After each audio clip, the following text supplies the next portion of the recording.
everybody, this is Tracy here with another edition of A View from Tracy's Point, and we are here today to give the updates on R. Kelly's hearing yesterday, and to also bring you guys the video that I told you I had started working on about a week and a half ago before I went on my trip to Jamaica.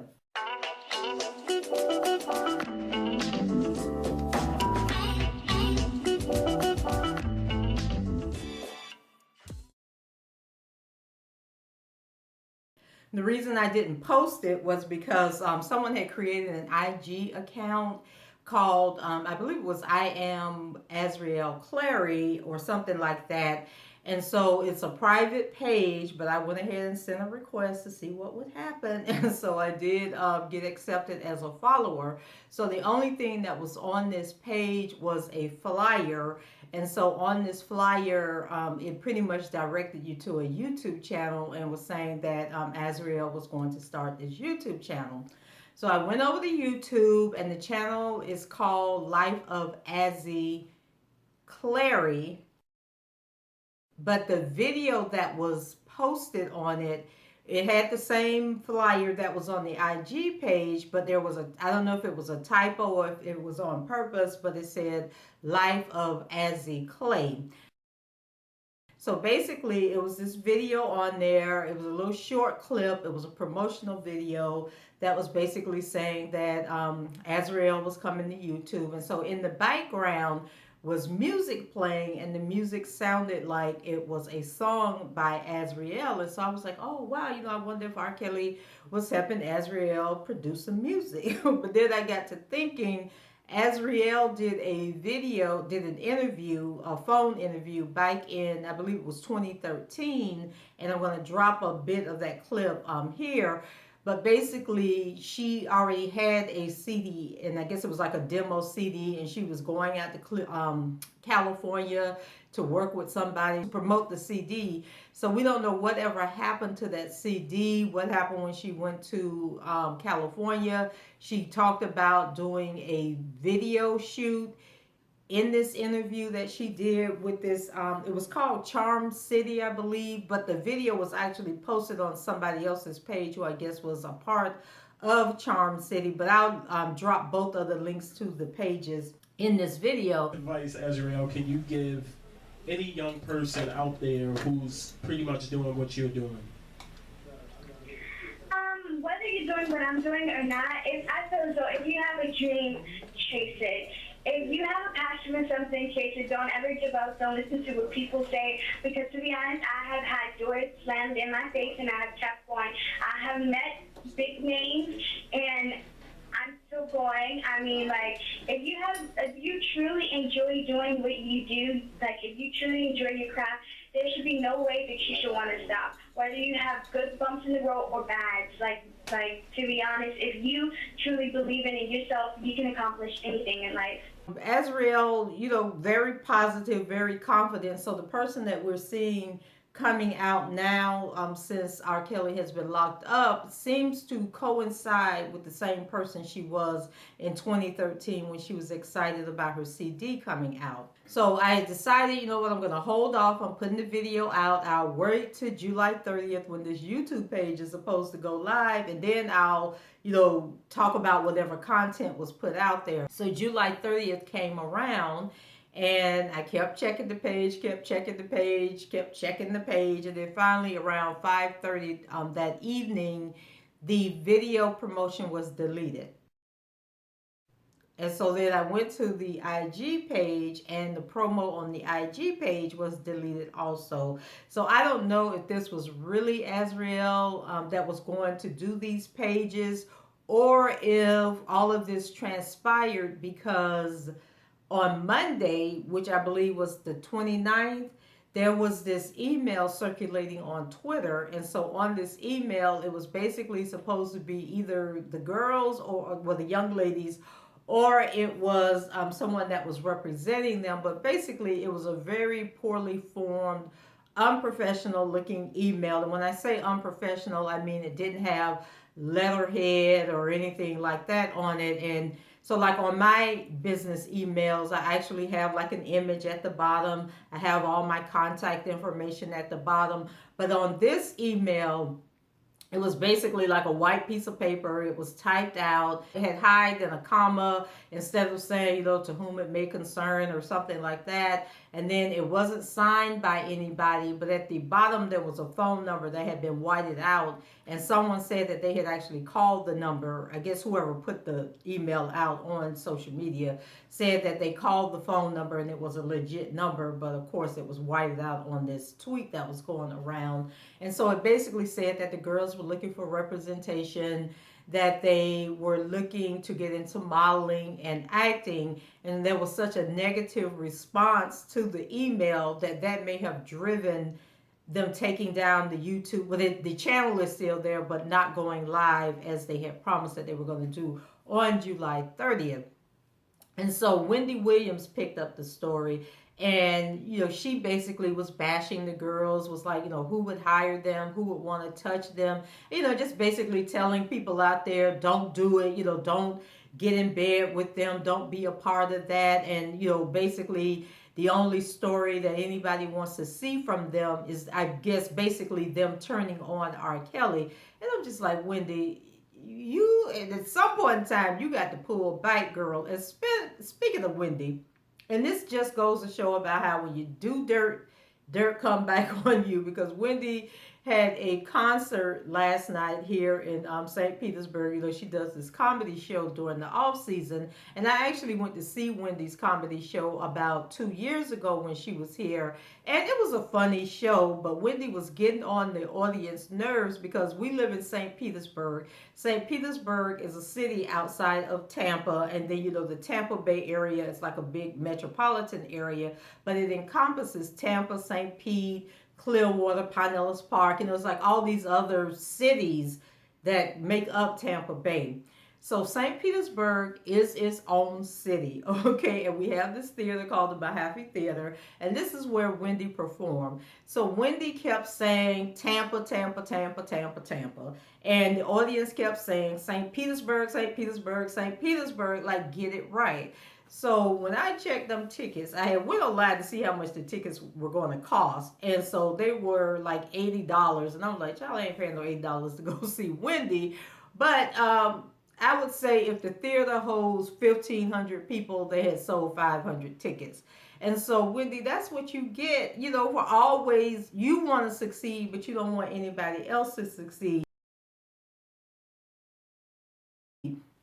So she was basically bashing the girls, saying, what kind of models are they going to be with those big implants, and why would they go get the big implants? And I'm like, okay, has Wendy looked in the mirror lately? Because last time we checked, her boobs was like, now I got some big boobs, and people don't think my boobs are big, but Wendy's boobs are huge, and those are the same kind of boobs that the girls have gotten implanted. Can we stick a pin here to say, people want to call R. Kelly a pedophile, but let me tell y'all something. If that were true, if he had an asphyxiation with little girls, there is no way in hell he would have paid for Azriel and Joycelyn to go out and get them big titties stuffed into their bodies like they have. So for all of you that keep want to call him that name and keep want to say, he likes little girls and all that, just take a look at them breastises on them girls, and let that be your first clue that man is not attracted to little girls. So anyway, Wendy was going on and on, just being a total contradiction about the breast jobs when she's walking around with boobs that big. And then she says, put out a plea to Mona Scott, saying, Mona, we know that you will, go down in the dirt, and don't you dare call these girls and give these girls a show. And I'm just like, why would she want to stop somebody else's blessing? Why would she want to stop them from trying to make a life for themselves and to get back, acclimated into the world and find a way to make money? Because regardless of what happens to R. Kelly, they still need to have their own. And then there was an interview that Hallie Calhoun did. You guys know Hallie Calhoun is a former girlfriend of R. Kelly's. And so she did an interview the other day, and they asked her, she was promoting a bikini line that she's getting ready to put out. And so they were asking her, of course, about R. Kelly's, and she was saying that they were together for 3.5 years, and people were saying like she's the only girl that he's been in a relationship with that he has actually been public with, like going out on dates. There's pictures of them out in public together.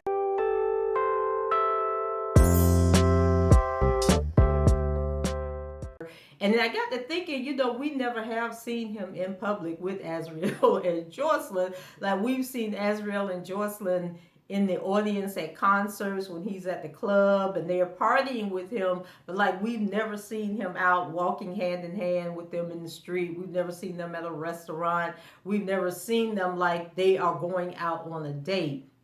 So I thought that was real interesting. But basically, Hallie was saying that, her and Robert had a relationship just like other people have relationships. They had their ups, they had their downs, they had their moments. She said the relationship was different in that she was dating this very popular, high level celebrity. So, of course, there was things that she couldn't do that she would be able to do with, Joe Blow on the street. But she said that, they had their good times, they had their bad times. She was still able to come and go, maybe not as much as she wanted to or go places that she wanted to, but she was free to come and go as she pleased. And what else did she say? Oh, she said she had her own life. She was able to do her own thing. Now, it was reported in the media a couple of years ago when they broke up that the reason they broke up was because he had gotten physical with her after a show or something like that. I can't remember where they were at, but evidently he had gotten physical with her and she was like, okay, enough is enough, and she left. But she was saying that basically when you're dating a celebrity, you lose yourself in that relationship and you start to forget that you had ambitions and you had dreams and there were things that you wanted to do. And so I guess she probably was sitting there like, because I'm thinking 2017, he was with Azriel, he was with Joycelyn, he was with, I guess that's when he was out there with the Faith girl, when she stalked him and finally got his attention. And so I guess Hallie was like, let me move on with my life. Like, it ain't that doggone serious. Like, I've made the connections. I've, met people in the industry through him. I paid attention. Now I can get out this relationship and go my own way. And so I thought that was a good interview. She didn't bash him. She didn't talk negative about him. She did say that she believes that there are some untruths that are being told by these women, involving this case. She says, but she wasn't there. She wasn't a part of his relationship with the women that are coming out against him. So she can't say one way or another, but based on her relationship with him and her experience with him, that these women are not being completely truthful in the stories that they are telling. So back to Azriel and this channel, or that she may or may not have been trying to start, and whether or not that was them sending out this email. But it got me to thinking, so if the Gloria Schmitz lady is now representing them, I am sure that she, could have drafted a letter for them on her letterhead or on form of letterhead, or even guided them on how to draft a professional letter. I'm sure she could have made contacts for them, shopped around to some of the talent agencies and perhaps, gotten them in. Nicole Becker could have used her influence. And then Doug Anton, who is, he came on board on R. Kelly's team as an entertainment lawyer who was doing the contracts to try and, to go over the contracts that people were sending in, for R. Kelly to perform. So why couldn't he help them if this is something that they want to do?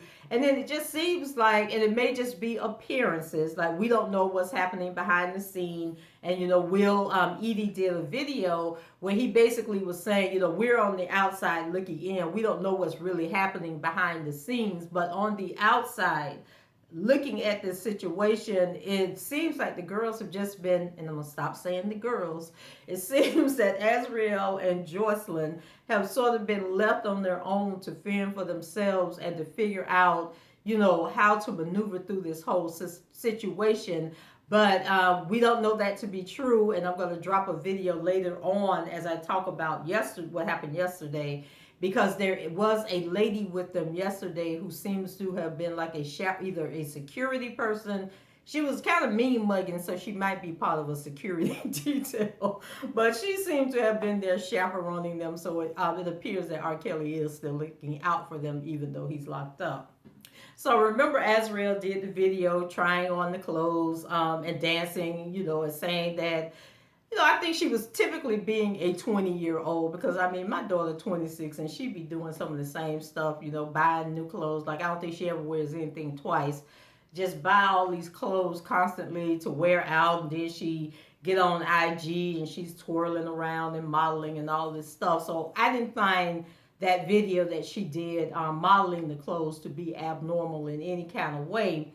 But the internet went wild and basically was saying this was proof that they had been held captive and that they were brainwashed and all of this. So she came back later that night to give a rebuttal to the response that the internet had given about her doing that video. And she basically said that she was trying on clothes because it was Joycelyn's birthday and that her and Rob had planned to take Joycelyn out for her birthday that night, and that she was just getting ready for it. And then I was wondering, as she was doing this video that I'm going to show you guys the clips from after I get through yapping, but she basically never showed Joycelyn in the video. So I couldn't figure out what was going on. And then after I watched the video over again to prepare to make this video, I realized that she may have stepped out and went walking and shot this footage to talk about what was going on, and that this was before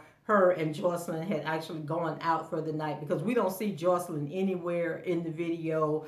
We didn't get any pictures of Joycelyn out celebrating her birthday, where they were turning up, popping champagne or anything. Like, there was no video that came across my Twitter feed or any other social media that actually showed them out celebrating Joycelyn's birthday. And then speaking of Joycelyn's birthday, child, we got to pray for Joycelyn, okay? Because then her dad, and I think I mentioned this before about the dad did the video on Twitter, and it was more like one of those memorial collages where, it's so hard to say goodbye type videos. So that was an epic fail because people were on that video clowning him. But then on Joycelyn's birthday, which was July 22nd, he posted a video to YouTube. And on the video, he's walking up to a florist and he's talking about how much he loves Joycelyn and how, he's going to buy her some roses and send them to her and have them delivered, to the Trump Tower. And so he goes into this florist and then he's looking around and he goes to the display case that has the roses and he picks out these blue roses. And now they are blue roses, but he's telling us that Joycelyn's favorite color is purple, so he's going to get these roses. And I'm like, okay, is he colorblind? Like, does he not realize that those roses are blue? And it got me to laughing because it reminded me when I used to work at this church. And so, everybody be after the pastor at the church. Y'all women need to stand down. But anyway, there were at least 2 women at the church that liked the pastor. And they sent him blue roses. And of course, he threw the roses. First, he tried to give the roses away, but nobody wanted the roses. And then he ended up throwing the roses in the trash. But basically, blue roses represent mystery, the impossible, the unattainable, and unrequited love, which basically means you love the person, but the person don't love you back. So I don't know if Timothy Savage knew that when he was trying to buy them blue roses. But anyway, so he goes up and he's talking to the guy behind the counter. And so he's telling the guy, oh, yes, I want these roses. I want them shipped to my daughter in Chicago. And so I'm like, okay, how is he going to ship roses to your daughter in Chicago when your daughter's birthday is today? And so the guy basically told him, if you want your daughter to get these roses, then you need to call a florist in Chicago and see if they got these roses and have them deliver the roses, because I can't send your daughter the roses. And so Timothy just kept right on talking like that man was not saying in the background he couldn't send them roses. So he was like, yes, Joycelyn, I'm going to get you these roses because mommy and daddy love you. And I'm just like, Lord have mercy. Somebody help Tim. And Joycelyn, did you get your roses? Like, did your daddy really send you them roses? Post a pic and put them on social media so we know if you got them roses or not. But in all seriousness, my heart aches for Joycelyn because at this point, there just doesn't seem like a place for her, you know, because Azriel is leaving her in the dust. The parents just don't seem to get it. They're still treating her like she's a 10-year-old girl that done ran away from home, and they just continue to embarrass her time and time again. So let's just have a group prayer for Joycelyn, that she finds her strength, that she finds her place, and that she rises above this and rises above everybody else that keeps pushing her into the background. So let's go ahead and get into the video. For whoever thought they was doing something by posting my story on the shade room and screenshotting it. Okay, first of all, I've always had a fucking phone, so I don't get it where people think, oh my gosh, she has a phone, wow. No, I've always had a phone. Just because my parents put it out there that I don't have a phone, that's them. I don't talk to my parents. I'm not in communication with my parents, and I don't want to talk to my parents. I'm gonna be 22, and if I don't want to talk to my parents, I don't have to talk to my parents. I don't have to talk to nobody in this fucking world if I don't want to. This is exactly why I don't post on social media, because people are going to say what they want. People are going to take whatever they want and turn it into whatever they want. But at the end of the day, let it be known that I am definitely in love with Robert fucking Kelly. R. Kelly. Yes, that is mine. Okay? And I could give a damn about what anybody say. Like, I am so heated right now. Like, so Azriel, come on now. You know that you posted that video on Snapchat because you wanted some attention, you wanted some publicity, and if that really is you on IG and on the YouTube channel, you did all of this to raise, to pique everybody's interest so they would go and check out those channels. For my parents saying, oh my God, I want you to be happy. I want my child to be happy. I'm happy with R. Kelly, so let me live my fucking life. Like, let me live my life. First of all, only reason why I was trying on stuff is because it's Joycelyn's birthday, and we're out and we're celebrating for her. And like, literally, even before Robert was locked up, we were gonna celebrate anyways.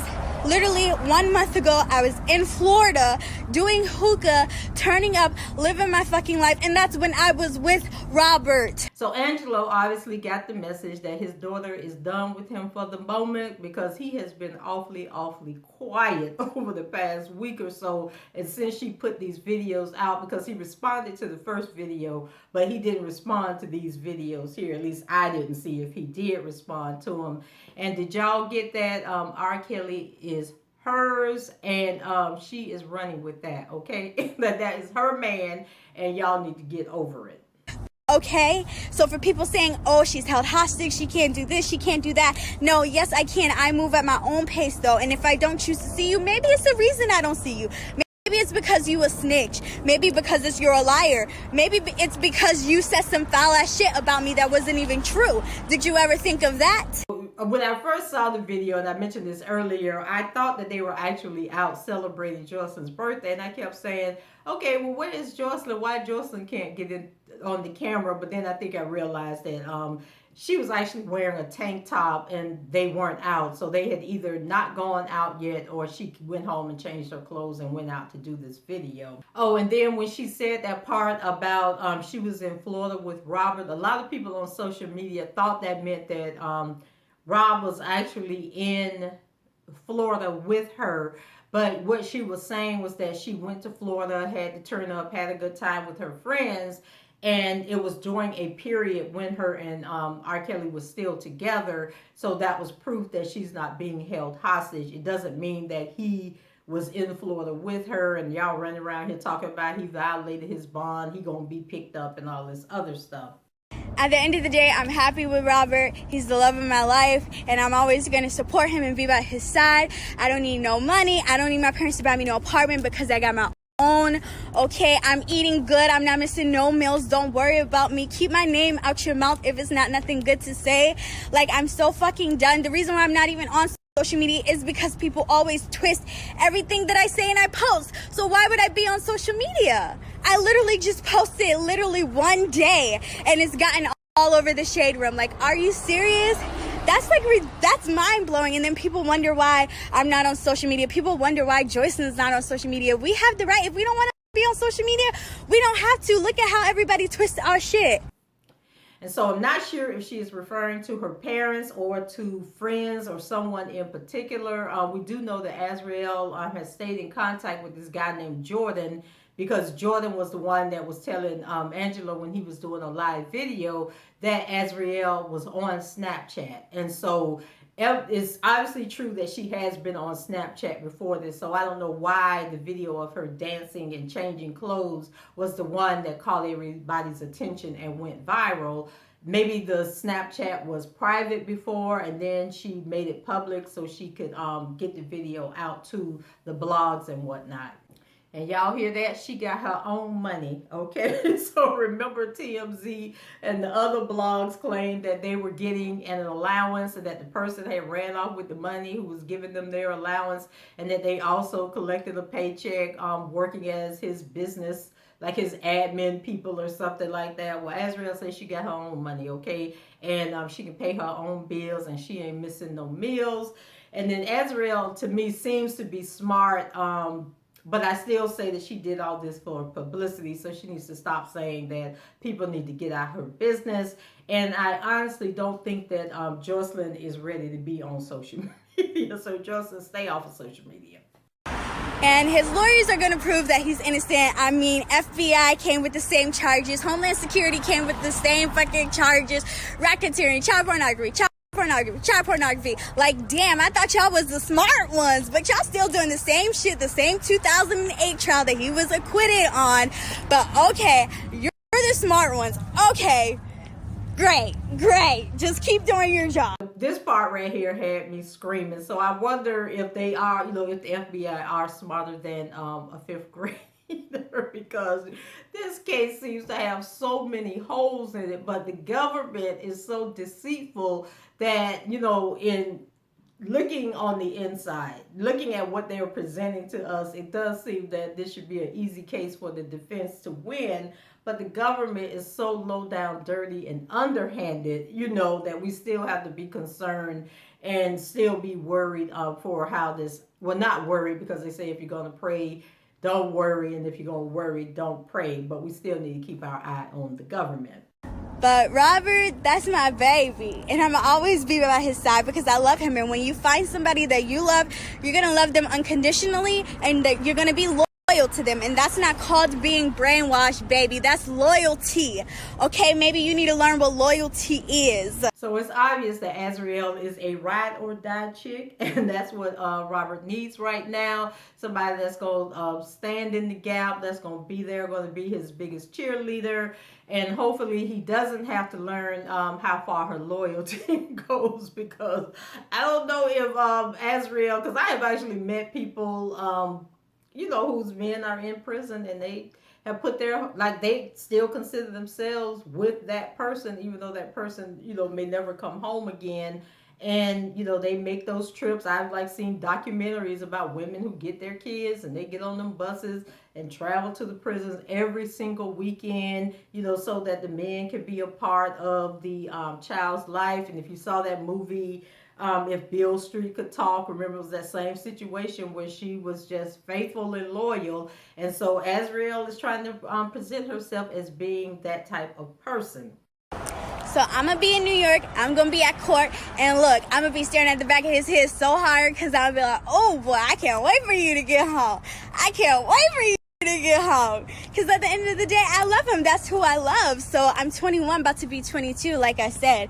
If I fall in love with somebody, I fall in love with somebody. If I fall in love with a drug dealer, if I fall in love with a crackhead, if I fall in love with an 80-year-old fucking woman, I have the right to. Leave me the fuck alone and let me live my life. Let me be happy. Can I breathe without you worrying about me? Worry about your own bills, worry about your own kids, worry about your own household, because I am good. Please leave me the fuck alone. And fuck you with the sandpaper dick for whoever put my story on the shade room. Fuck you. So Azriel was in court, and they said that when R. Kelly came into the courtroom and saw her and Joycelyn, that he had a smile and he seemed to, been happy that they were there. And then they said that when he was being led out of the courtroom, he turned back to get one last glance at them. And so, we can't help but, fall in love with Azriel. Because like I said, Azriel reminds me of my youngest daughter. And so I like the part, where she says, you can't help who you fall in love with. It's a matter of whether or not you're going to pursue that love, have enough courage to pursue that love. And then, according to Alfred Lord Tennyson, he says it's better to have loved and lost than never to have loved at all. And so Azriel says she loves her man and she's standing by her man and she don't care what nobody else say. So like I said, we are here celebrating Joycelyn's birthday. All of this was for the cause. It's her birthday. Happy birthday, Joycelyn. I love you so much. And this is what I planned to do with Robert before he was locked up. So it's no different that we're going to do it. Of course, I'm devastated that he's not here. But like I said, my man's is going to get out. I know he's going to get home from this. He's going, oh, what? I know he's coming home. That's for a fact. If you're going to hate on me for being with R. Kelly, then hate on me. Be a hater. I'm cool with that. You know how many haters I got? Does it look like it's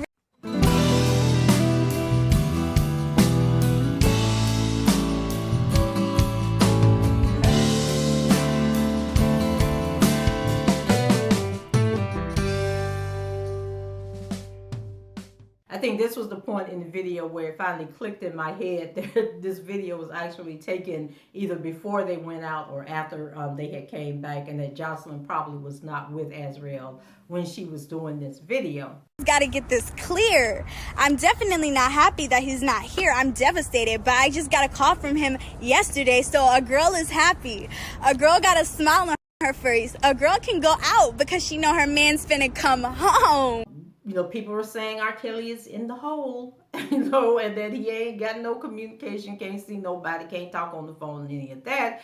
But Azriel says that they do talk on the phone, so y'all stop spreading them lies, okay? So he does have interaction and communication with other people, and I'm glad that he's able to talk to them on the phone. Now let's move on to the updates from yesterday.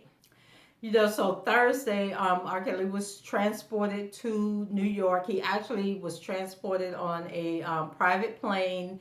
He was taken to New Jersey, and then when he arrived in New Jersey, he was transferred to I think it was like a Ford truck. He was placed like a double cab truck. He was placed in the back of the truck, as you can see in this video footage.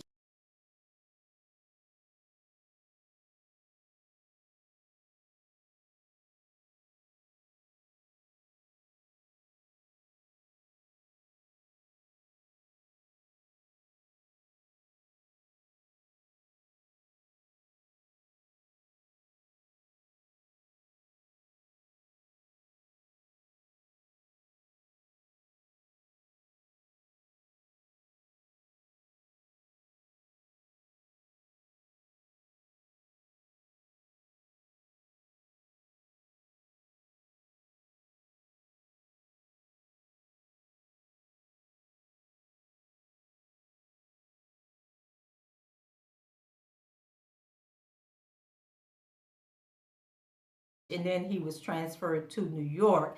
And then I thought it was funny that this story broke like early in the morning yesterday, where they were basically quoting Doug Anton, who is a clown. Okay, we thought Steve Greenberg was a trip, but Doug Anton is crazy, okay? And so basically he was saying he couldn't find R. Kelly. He didn't know where his client was, and that he needed to contact the judge and let the judge know that they may need to delay trial because they can't start until he finds his client and is able to sit down and talk with his client. And so after that story broke, Doug came back and said that he was finally connected to R. Kelly and that they were able to sit down and talk before his hearing started.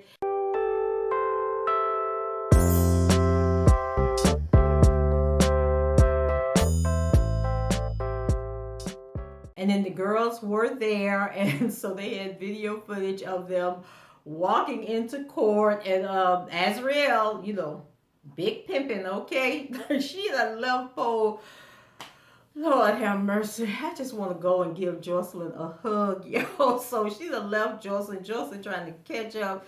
Joycelyn had on these 5-6 inch pencil heel shoes. Like, I can remember wearing them shoes back in the day when I weighed like 108 pounds, okay? Far from 108 pounds today, but when I was their age, I used to be like a pencil, okay? And I had trouble walking in them high heels. And here they are with these huge boobs trying to, like, them heels will tilt you over, okay? Like, my daughter bought these shoes. They had to be more than 6 inches high, but they were, like the heel was about this high. And so I had put those shoes on and I literally fell forward, okay? So I don't know how Joycelyn was walking in them shoes, but she looked a hot mess, y'all. And I was just like, somebody help this girl. And so they went into the courthouse.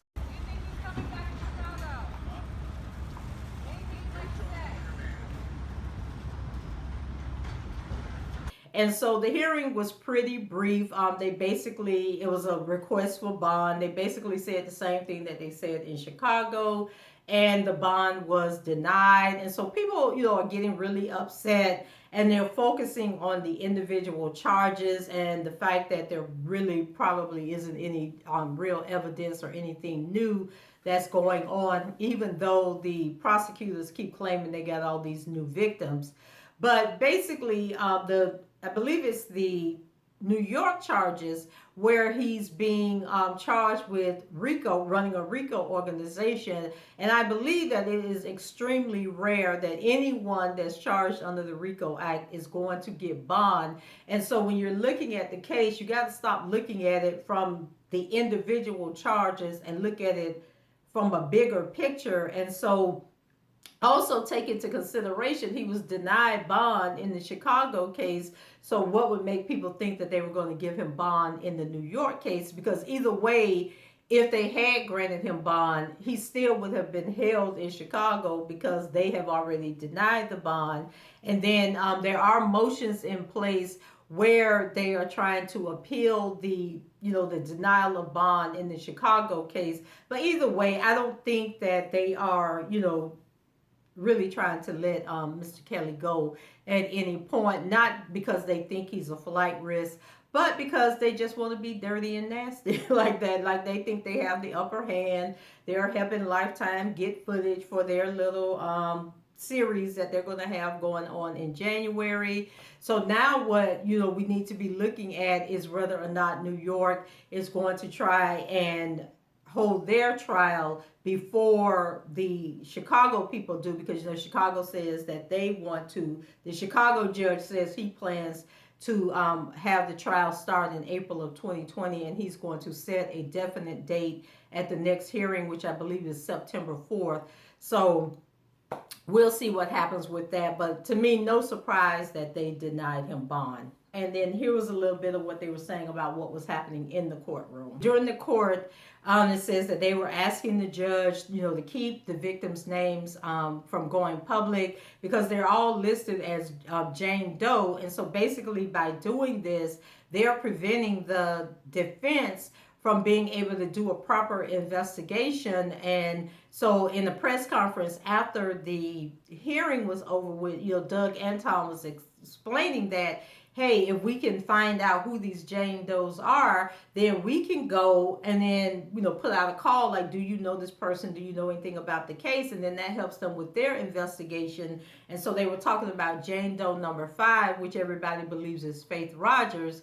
And they said that people are already contacting them, saying that Faith Rogers was sexually promiscuous long before she met R. Kelly, that, she has been known to be a liar, and that, not to trust her or whatever. And so that's the kind of stuff that they're going to need to be able to get in order to fight these charges. But if the prosecution won't reveal who the people are, then they can't prepare a proper defense. And I would think that that would set them up for an appeal if there is a conviction. So I really don't understand this whole thing of withholding discovery and thinking that you're going to take somebody to trial and they don't have any information on what is being alleged against them, who is making the allegations. It's just crazy. And then at the press conference, Gloria Allred showed up. Surprise, surprise. I don't know if Gloria Allred is on drugs or if Gloria Allred is reaching the end of her journey, but she was not really lucid. She was just babbling on and on and on. And so we're thinking that we know that Faith Rogers at some point was represented by Gloria Allred. And remember, Faith's attorney actually might be in prison already, but remember, she was charged with doing some impropriety concerning her aunt and a house and something she shouldn't have been doing, and she was facing like 40 years in prison. I don't know if she was ever sentenced or not, but at one point Gloria Allred did do a press conference with Faith Rogers and say that she was helping with that case. Then remember the two girls from Baltimore that claimed that they were at the concert in 1996 and that, you know, he brought them up to the room and had sex with one of them. And then the guy who claimed that he found the videotapes, he was represented by Gloria Allred. So we don't know if these are the people, are these the Jane Does, or if there's some other Jane Does that are involved. Then Doug Anton was basically saying they need to know the names. And then also he was talking about the age of consent, because he said that there were charges involving Connecticut, California, and Illinois in the New York indictment. And that they were saying that the people were 16 or 17 and that they had this alleged relationship with R. Kelly, and that this may not give rise to criminal conduct because of the age of consent in Connecticut is actually 16 years old, and not sure what it is in California, and I think in Illinois is 17 or something. And that to me is problematic, that every state has their own age of consent, but then you want to try and charge somebody with federal charges for stuff that happened in other states. And then some of this stuff I actually talked about in the video that I did on yesterday, so you can go back and look at it. And so then the reporter that was covering the hearing on Twitter, I'm just going to read what his tweet said. His name is Steph Wash, and it says, R. Kelly was arraigned and pled not guilty moments ago on federal sex trafficking charges in a federal courtroom in Brooklyn with his live-in girlfriends and nearly 24 supporters looking on. And it says that Mr. Kelly entered the courtroom with his hands clasped behind his back, wearing blue prison scrubs and orange slip-on shoes with a white and blue striped sole. Kelly appeared unshaven with a thick beard. At one point, he stood and grimaced, touching his back. R. Kelly looked over at his girlfriends, Azriel and Joycelyn, nodded at them, acknowledging them. The girls appeared to perk up, smiling back at him. An older, unidentified woman sitting beside them both mouthed the words, "I love you," to Kelly. Kelly continued to look over at the three women. It says that the judge ordered R. Kelly detained pending trial. One Kelly supporter who accompanied Kelly's two girlfriends, shaking her head and letting out, "Oh my God." Kelly was then removed from the courtroom with his hands clasped behind his back. The next status hearing in Kelly's Eastern District, New York case will be October 2nd at 10:30 a.m. Eastern Time. Kelly will waive his appearance, according to Steve Greenberg. He told the judge that the defense plans to file a motion to appeal bail. As R. Kelly left the courtroom, he looked over at his two girlfriends just before being led out of the courtroom door. He stopped to turn around and give them one last glance. After his showing of attention, his girlfriend, Azriel Clary, smiled with a very wide smile. But they go on to talk about, it says that Doug Anton and Steve Greenberg, were the attorneys that spoke on his behalf, which I don't understand, because you got the federal attorneys. I'm just so confused about his representation. But these two, I hope they know what they're doing. And so it says, while he looked ahead through most of the hearing, Kelly said he did not address the courtroom except to tell the judge that he understood the charges against him. It says, in reading the ruling, the judge cited Kelly's alleged quote, multitude of crimes spanning from 1997 to 2018, noting they include incredibly serious sexual abuse of minors, coercion, child pornography, and referenced his access to financial resources, but said it is unclear what such resources the singer currently has. And he says he is also extremely troubled by issues of potential obstruction and the strong possibility of witness tampering if he is released. Like, come on, y'all, be serious. And so then he concluded that the singer cannot be relied upon to comply with the terms of a release and ordered him detained pending trial. So they are really setting this brother up. And then outside, they said that approximately a dozen fans gathered in and outside the courtroom to support the singer, mostly middle-aged women, one of whom was accompanied by two small children. Two women wore shirts that read "Free R. Kelly," while one showed off several homemade plastic crowns she had emblazoned with jewels and small photos of the singer. And then one fan, Janet Jones of New Jersey, told Variety that she believes that Kelly is innocent.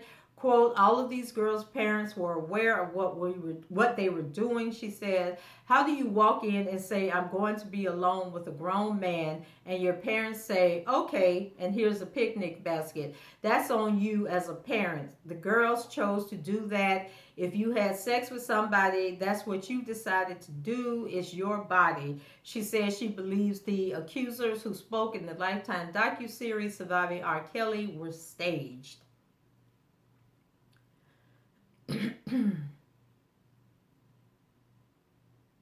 And then here's a video from another lady that was interviewed outside the courtroom. Experience. What do you say to the allegations that he held some of these young girls as slaves in his basement? I don't believe that. I think it's a bunch of nonsense. Who wants to? Why would he need to hold somebody? He's a good-looking man. He's got sex appeal. I'm pretty sure they all wanted to be with him. If I would have met him when I was a teenager, I would have wanted to be with him. You know what I'm saying? And then when they were leaving the courthouse, of course the media was there and they were trying to talk to them.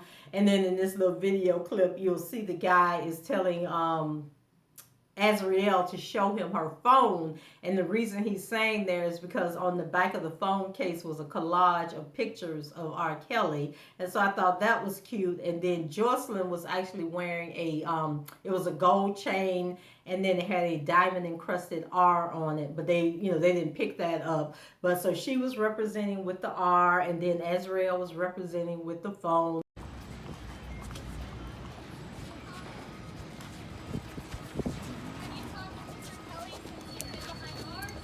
Hey, Wendy, it's feeling. It's your message. Can you see the phone case?